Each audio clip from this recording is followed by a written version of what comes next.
Welcome back to Main Street Informant. In this channel, we provide information related to wealth, money, power, finance, business, and economics. In today's video, we will learn about Russia-China's plot to outpower the mighty US dollar and the challenges to this currency war. Before we move on to the video, please do me a favor. Please like and subscribe to help my channel grow. Okay, so what makes the United States such a powerful ally and fearsome foe? Nuclear arsenal? It helps, sure, but it also has a vast cutting-edge army and an unmatched navy. Its pervasive cultural contributions have significant soft power, which is obviously significant. However, none of this really explains America's special capacity to project power internationally. The powerful US dollar grants this. Since the United States has held the title of reserve currency for 80 years, it has an unmatched amount of influence over the global economy and the ability to completely destroy any nation's economy in a matter of weeks. In general, the US dollar possesses three superpowers: trust for trade, the ability to purchase oil, and the investment of all excess foreign exchange reserves in its own economy through the issuance of bonds worth $7 trillion. And because of this strength, it has even dominated major players like China and Russia. However, it is at this point that China and Russia have actually developed a grand plan to end the supremacy of the dollar in the world.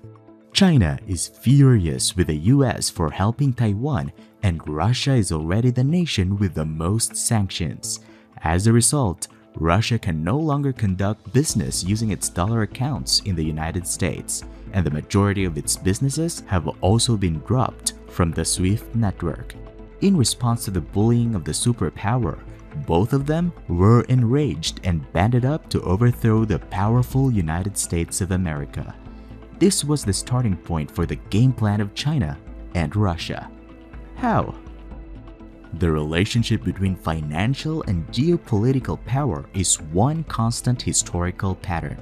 A nation must have a strong economic foundation in order to develop its military, seek cutting-edge technology, and sustain a productive workforce.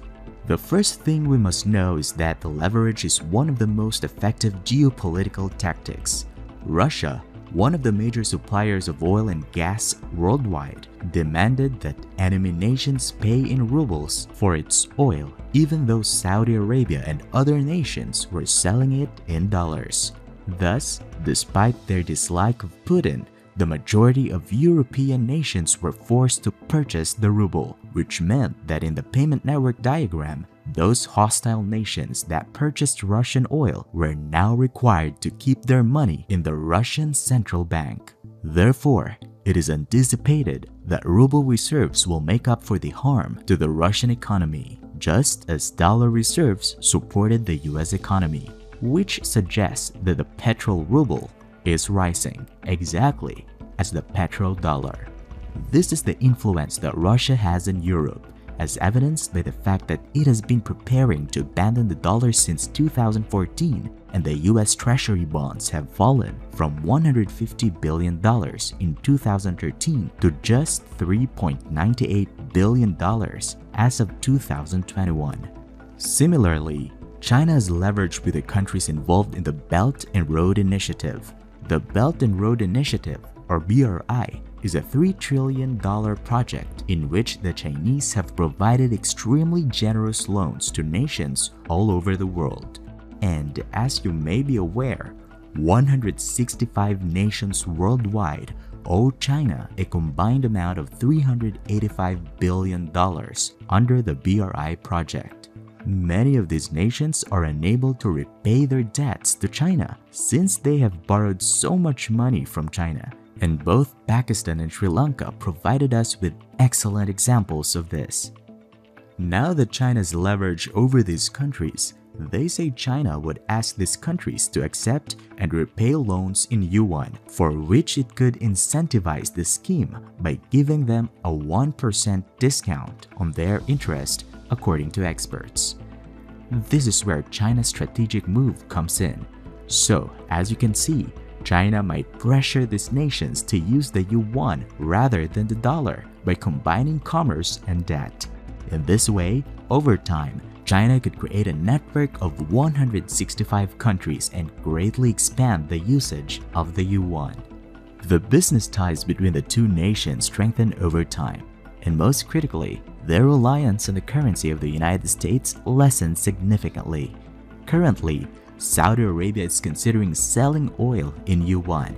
If this happens, many nations would rush to buy yuan. And just as we witnessed with excess foreign exchange being put in US bonds, the excess yuan would then be invested in Chinese bonds, boosting the strength of the Chinese economy. This is how China and Russia are gradually constructing their currency strategies to replace the US dollar as the world's reserve currency. This plan appears to be quite straightforward and clean. The world-famous reputation that both China and Russia have will be their first challenge. Russia has already been surrounded by the West, and China has a reputation for using dead-trap diplomacy and invading Taiwan.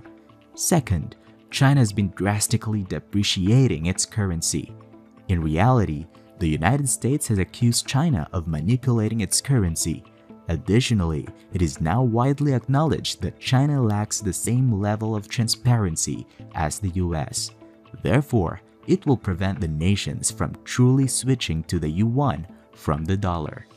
Finally, the United States certainly does not like the rise of the yuan, and given their financial and military clout, they could easily push back against the Chinese yuan. Therefore, the battle between the digital dollar and the digital yuan will be crucial in this. In relation to this, President Joe Biden issued an executive order on March 9 mandating that officials evaluate the advantages and disadvantages of establishing a central bank digital dollar as well as other cryptocurrency-related problems. The majority of top authorities believe that the dollar's demise is a matter of when, not if.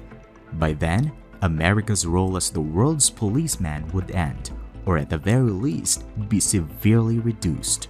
Some people could be ecstatic by the idea, but perhaps we should be careful what we wish for in the era of nuclear-armed dictators for life like Putin and Xi.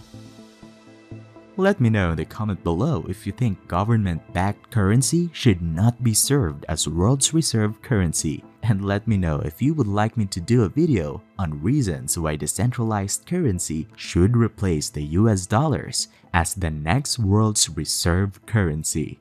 If you learned something valuable, please make sure to like, subscribe, and hit the notification bell for more contents like this.